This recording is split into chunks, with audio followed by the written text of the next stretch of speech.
Imagine this, 1960s Manchester. It's all gray skies, industrial gloom. And right there, in the middle of it all, something truly evil is starting to grow. But the scary part? Nobody sees it. It's walking the same streets, working in the same factories, hiding behind the most ordinary faces you can imagine.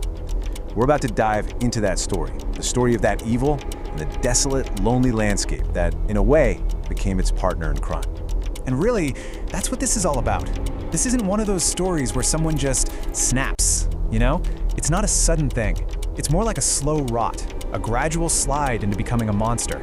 It's about a dark partnership, two people feeding off each other, building this shared obsession with death, all while the world had no idea. So let's talk about that creeping rot. A big part of it, believe it or not, is the place itself. The setting is practically a character in the story. You've got two very different but equally grim backdrops. First, there's Manchester, all industrial haze, brick, and smoke. And then, you've got Saddleworth Moor. It's this vast, windswept, totally desolate place. It has this kind of stark, lonely beauty to it. But it's a beauty that would soon hide some of the darkest secrets imaginable. So, it's in this bleak setting that our two main figures, well, their paths cross. Their story starts somewhere totally mundane, a place you'd never expect, a chemical plant, back in 1961. This is where two people meet, two people whose names would eventually become infamous, a shorthand for pure terror. We're talking about Brady and Myra Hindley.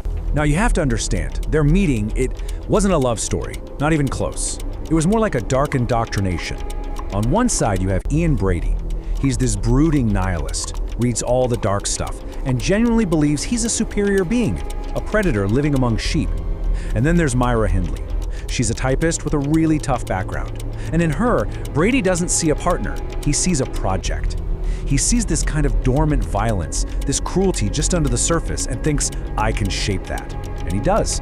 He completely remakes her, gets her to bleach her hair to fit his twisted ideals, fills her head with his philosophies of power. She goes from being a typist to his willing and absolutely essential disciple. So what do they do together? Their nights weren't spent on dates. No, they were spent studying. They're poring over books about Nazi atrocities and meticulously, obsessively, planning what they called the perfect crime. They basically talk themselves into believing that morality, that's for weak people, for sheep. And they were the predators who were meant to break out of that cage. But, just talking about it, just planning, it wasn't enough anymore. A real hunger for violence had set in. And so, that dark fantasy starts to become reality. This is the beginning of the Moors murders. They came up with a plan that was, it was chilling in its simplicity, but brutally effective. And the key to the whole thing? They weaponized Myra's appearance. They turned her into the perfect bait. Okay, so here's how their twisted little system worked. It all started with the lure. Myra would be driving, she'd pull over, maybe pretend she'd lost a glove or needed help with something. I mean, think about it. Who's gonna suspect a woman asking for a little help? It's the perfect disguise. While that was happening, the trap was ready to spring. Brady would be following, just behind, on his motorcycle. Their first victim, a 16-year-old named Pauline Reed, knew Myra. She trusted her. She got into the van, and that was it. The final step was the grave. They drove her out to the moors, and she was never seen again. The first secret buried under that cold, unforgiving earth. That first kill, for them, it was a success. It was intoxicating. And after that, things just escalated with this horrifying speed. Only 4 months after Pauline, they took John Kilbride. He was just 12. Then another 12-year-old, Keith Bennett. And then Leslie Ann Downey, who was only 10. You can just see it. With every single life they took, their confidence just ballooned. And so did their depravity. And this is a major turning point. You see, just getting away with the perfect crime wasn't cutting it for them anymore. They started to crave something more. They wanted the terror. They got off on the power they felt when they prolonged someone's suffering. And that twisted desire led them to commit what is, without a doubt, their most infamous and horrifying act. Okay, so it's December 1964. They abduct Leslie Ann Downey. She's 10 years old. But this time, they don't go straight to the moors. No, they take her to their house. And what happened there? It's just an unimaginable nightmare. And the worst part? They recorded it. They made a tape. The sound of this terrified little girl pleading for her mom with Christmas music playing in the background. That tape, That tape would become the single most haunting, damning piece of evidence, proving just how inhuman they'd become. After that, they must have felt like gods, totally invincible, completely untouchable. But you know what they say about arrogance, right? It was their fatal flaw. It led them to do something incredibly stupid. They started to crave a witness. They didn't want to keep their work a secret anymore. They wanted an audience, someone who could see what they were doing and, appreciate their twisted version of greatness.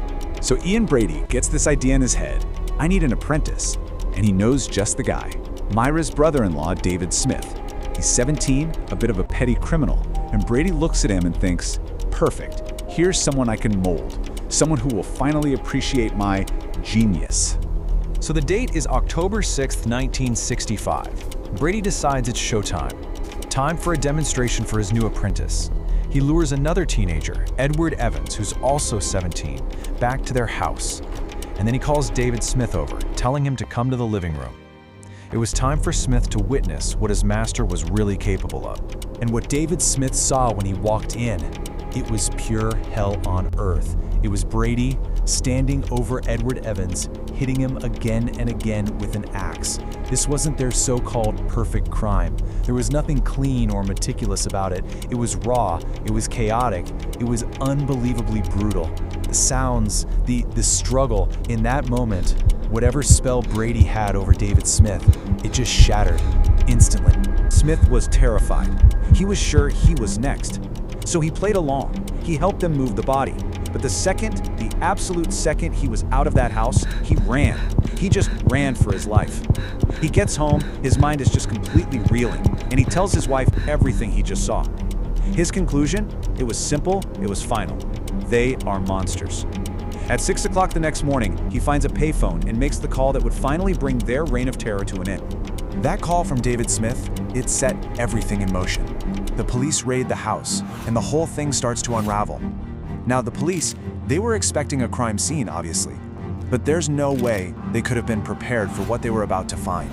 The secret's hidden not just in that house, but out on the moors.